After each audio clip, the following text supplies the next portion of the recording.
So before I start, I want to thank you guys for 300 subscribers. I did not think I would get this far in this amount of time. I realized there's such a long way to go, but 300 is a very big milestone. Any hundreds, 400, 500 even, is a huge milestone for me, and I just want to thank you guys. So, as you can see, the topic of this video is how I studied for 10 hours a day when I hated studying. Right, throughout my entire school career, I hated school, I hated studying, I hated learning outside of school. Right, but 2 years ago, um, mind you, 2 years ago, I realized that I actually had to fucking lock in for my exams, and that was enough pressure for me to just say, okay, even though I don't like it, I just need to do it. All right. So first of all, fuck the Pomodoro method, the 25-5, 50-10, I think. Right. You just full send it. You full send it until your concentration is completely fucking gone. Then you go do something else for even an hour. You come back, do it again. Right? Don't limit yourself to 25 minutes, 50 minutes. Right? If you truly, truly struggle with concentration, your first steps would be getting rid of everything in your room or wherever you're studying. You can see I did this right now. My room is basically completely fucking clear of everything, right? My phone is gone, it's nowhere, all right? Because I've just been studying. You want distractions, gone. And then if you're still being a bitch about it and you can't focus, then maybe try the Pomodoro method. But if you're an average human being, you can study for 2 hours, 3 hours, nonstop. Just try. Just try. All right. And studying comes down to three fundamentals, right? It's time, distractions, and fundamentals. I know it ties into the same thing.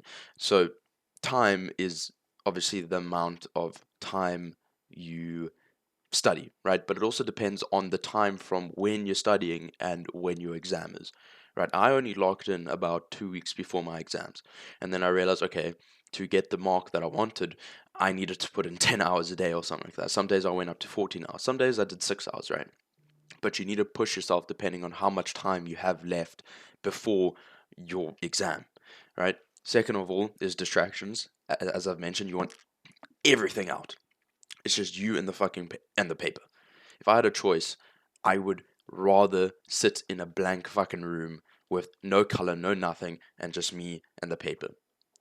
That is the best way to do it because you're not going to look around and you're going to see your phone, grab your phone, or your bed's a mess, and the pain of making your bed is less than the pain of studying. So you say, okay, I'm going to make my bed. It's fooling yourself with productivity by distracting yourself from the thing you need to do by doing something else that you should have done fucking ages ago because you're a lazy bitch. Sorry. And third of all is fundamentals. Now, what I mean by fundamentals is if you're studying a subject and you don't have the fundamentals down, you're not going to be able to do past papers, right? Have you ever sat down in an exam and you just see a question, you say, I don't know what the fuck to do here? You immediately get demotivated. You don't even want to try attempt the question because you don't know how to start it, and then everything goes out the window. That has happened to me several times because I just up until that point I hadn't put extra time out of school. So things that I didn't know in school just they stayed unknown. So what I want you to do is when you get to a section that you just truly don't understand, go to your textbook or whatever resources you have and do the real simple fucking questions. Right? Maths, for example, maths and physics is built off of these fundamentals. It's like a pyramid, right? You got your base layers and then it goes up and up and up. If you don't have these base layers, you're fucked. You can't rise without the base layer. So get the base layer and then go back to that same question and say, okay, from what I've learned, from what I've done, can I start it? And if you can start it, then you made progress, and then you can go to the memo and say, okay, I should have done this, on to the next past paper, on to the next question, right? Now, a huge driving factor in you studying is stress. Now, that is also due to the time before your exam, but you need to act like your life depends on it. If you're in school, right, 9 out of 10 times, right? We all want to be businessmen. We all want to be rich. We hardly anyone wants to work a 9 to 5, but that's not going to be everyone, right? So put in the hard graph like this is going to be your life because it just might be.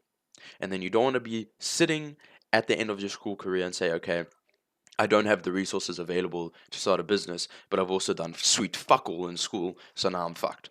Right? You got to realize that these 12 years in schools. I don't know about in America, but in South Africa, these 12 years of school may very well set you up for the rest of your life.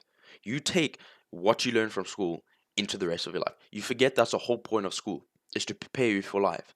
So if you don't pay attention to school, you don't try at school, you're off to a rocky start, bud. So you need to stress yourself out. Every time you want to pick up your phone, you just say like, okay, if I pick up my phone now, I'm that's like -2% on my paper, and that's like turns into 1%, and that 1% could have given me the opportunity to go to university, something like that. You want to really stress yourself out. Use every resource you have to keep yourself at that desk studying. Right. Next thing is block everything out. Right. Block your friends out. Block drinking, vaping, whatever out. Get it out for 2 to 3 weeks of your life. Just fucking remove it. Right. I was addicted to video games heavily. In grade 10, when I studied 10 hours a day, I didn't touch video games because I realized that touching video games, playing video games, would have been an instant failure of my exams, right? If I set time aside to play video games, I would not get the results I wanted. It was that black and white. You need to make it black and white. There's no maybe, there's no if. If I do this, then I don't get the desired result. Finish. Right? Second of all, somewhere down the list, is to use your teachers. People hate teachers. I hate teachers. But they are there to literally help you. So go to them with questions and say, can you explain this to me? If you have that fear, grow the fuck up. That is their job. That is what they get paid to fucking do, bro. So go to them and say, can you explain this topic to me? I don't really understand it. Take what they said to you, go back, try implement it. Go back with questions. You can ask them 100 times. You can ask them 100 times. Depends on the teacher, but most of the time, at least from my experience. Also, fuck study groups. Fuck study groups. You will get distracted. You will get distracted. And the people you're going to ask for help, right? If you're in this position where you need to study 10 hours a day, the people you surround yourself with are most likely not very smart individuals. So you'd much rather go to the teacher. You'd much rather go to the teacher than your friends or whoever you're studying with. Finished. And then my last point is past papers. Practice. Practice is everything. Don't go through the textbook. Go through the textbook if you don't understand something in the past paper. It's that simple.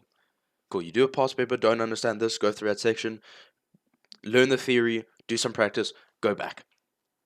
That is how you perfect like a topic in anything. It's very simple. That's all I wanted to say.